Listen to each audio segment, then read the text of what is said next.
कर डाली और उसके बाद वो जो उदासी है और वो जो बीवी जो माँ को तकलीफ है और रिश्तेदारों की तरफ से जो ताने हैं तिश्ते हैं जो मिल रहे होते हैं उससे अब हालात थोड़े से मुख्तलिफ हो गए हैं और ये बेटियों को अब रहमत समझे जाने लगा है। बल्कि आप अगर नोट करें तो इस्लाम आने से पहले तो लड़कियों को जिंदा जला दिया जाता था। जब वो पैदा हुआ करती थी जिंदा दफन कर दिया जाता था, हिंदुओं में जला दिया जाता था। अब अगर हम बेटी की बात करते हैं तो जब बेटी घर में आती है तो कहा जाता है कि रहमत घर में आई है, और जब बेटी बड़ी होती है उसकी परवरिश में इतनी मुश्किलात का सामना नहीं करना पड़ता जितना कि बेटों को पालने में मुश्किलात का सामना करना पड़ता है। मेरा अम्मा अब्बा कहते हैं कि हमारा एक बेटा है 3 बेटियां, लेकिन जितनी मुश्किल एक बेटे को पालने में हुई उतनी मुश्किल 3 बेटियों को पालने में नहीं हुई। क्योंकि ऐसा होता है कि बेटियां शुरू के दिनों में जब बेटियों को बोझ समझा जाता था उस वक्त उनके जहेज की परेशानी बचपन से ही शुरू हो जाती थी। और कोई ऐसी बात कि बेटियां माँ बाप की इज्जत होती हैं, भाई की इज्जत होती हैं, उससे रिलेट करके ना वो थोड़ा सा बेटियों को बोझ का शक्ल इख्तियार कर दी जाती थी। मगर आज आप देखें कि ज्यादातर लड़कियां अपना जहेज, अपने शादी का सामान या अपनी शादी के खर्चे ज्यादातर खुद उठा रही होती है, जॉब्स करके पैसे कमा कर माँ बाप का सहारा बनती हैं और उनके दुख दर्द में हमेशा आगे आगे रहती हैं, काम आती हैं। तो माँ बाप को इस बात का थोड़ा सा दूसरों को देखकर जायजा लेना पड़ रहा है कि हम बेटा बेटा तो करते रहते हैं, लेकिन बड़े होके बेटा ही शायद माँ बाप को छोड़ के चला जाता है, कभी बीवी की वजह से, कभी घर के छोटे होने की वजह से, कभी नौकरी बाहर करने की वजह से, या कभी और बहुत सारे ऐसे मसाइल हैं कि वो माँ बाप को ख्याल नहीं रख सकता तो उसे वो माँ बाप को ओल्ड हाउसेज में डलवा देता है कि मैं नौकरी पे जा रहा हूँ, तो कौन है जो माँ बाप की खिदमत करेगा। लेकिन अगर उसके बरक्स आप देखते हैं कि बेटी अगर जॉब भी कर रही है तो वो घर आके खाना भी पकाएगी और माँ बाप की खिदमत भी करेगी, वो उन्हें ओल्ड हाउसेज में नहीं डालेगी। तो जब जमाने ने इस बात का जायजा लिया कि बेटियां तो रहमत वाकई हैं और माँ बाप को सहारा बनती हैं, न सिर्फ फाइनेंशियली बल्कि उनको इमोशनली भी सहारा देती हैं।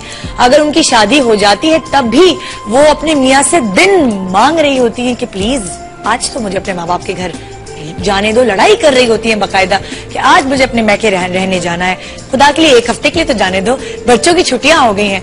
तो माँ बाप फिर ये रियलाइज करते हैं कि जो हम बेटा बेटा बेटा कर रहे होते हैं। लेकिन देखो हमारे इस वक्त में जब हम अकेले रह गए, जब हमें सहारे की जरूरत है, जब हमें मोहब्बत की जरूरत है, हमें बिल्कुल हमारी जैसे बच्चों को परवरिश की जरूरत होती है, अब हमें भी हमारी परवरिश की जरूरत है।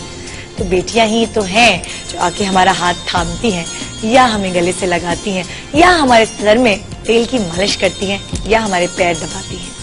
और जब हमारा कोई दिल चाहे कोई स्पेशल चीज खाने का तो बेटियां ही तो हैं जो फौरन ससुराल से मैके भागकर हमें वो चीज खिलाती हैं अपने हाथों से। तो जनाब बेटियों की कदर अब माँ बाप जानने लगे हैं और आज आपसे यही सवाल मैं कर रही हूँ। क्या है सवाल हेरा, जरा मुझे दोबारा बताना।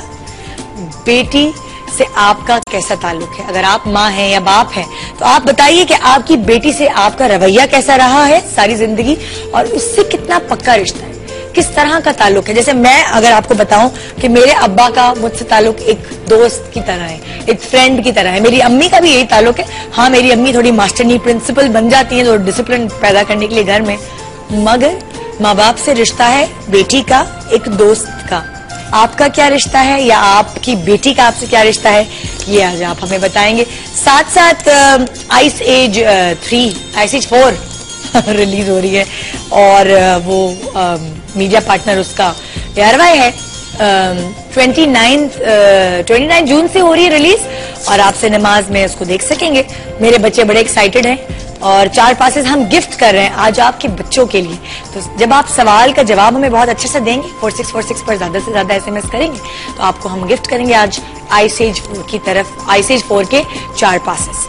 साथ साथ आज सेंसेशंस की तरफ से हम अपने व्यूअर्स को नहीं बल्कि हमारे जो सेलिब्रिटीज होंगे यहाँ पे माँ बेटी उनको गिफ्ट करेंगे।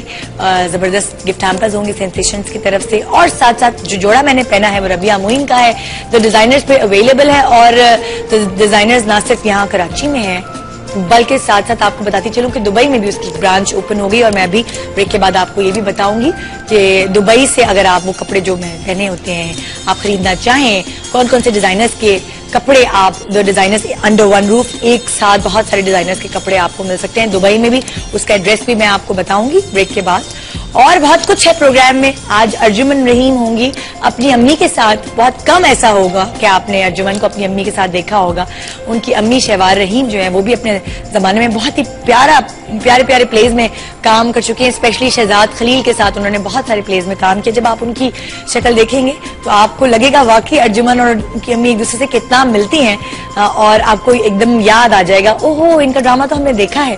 तो जनाब प्रोग्राम में साथ रहिए। सुबह अपनी खूबसूरत बनानी है तो छोटी छोटी इमोशनल टिप्स जो आपको मिलेंगी आज प्रोग्राम के थ्रू, उनको गिरह में बांध लीजिए और अपनी बेटियों की कदर कीजिए। गुड मॉर्निंग पाकिस्तान ब्रेक के बाद।